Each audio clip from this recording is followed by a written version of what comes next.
Sobre oposicions. En aquest moment no tenim ninguna notificació de ningun canvi. Tot segueix com estava previst, però sabeu que la curva, posa sempre com a exemple la curva de contagis perquè és una progressió geomètrica i, per tant, ahir n'hi ha canvis molt significatius en poc de temps i el que sabem a hores d'ara és que res canvia. Res canvia. Si hi haguera algun tipus de canvi de forma més endavant, no tingueu dubte que vos ho notificaríem i també estaríem per a trobar solucions si se produirà un escenari diferent al que ara estem dient. No hi haurà adjudicacions.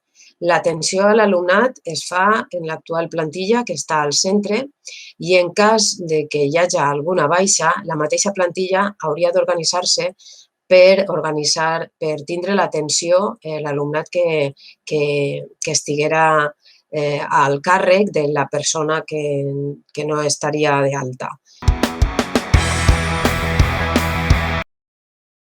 De les baixes que no se poden lliurar presencialment, tota l'administració, també l'administració sanitària, està habilitant fórmules d'atenció telemàtica.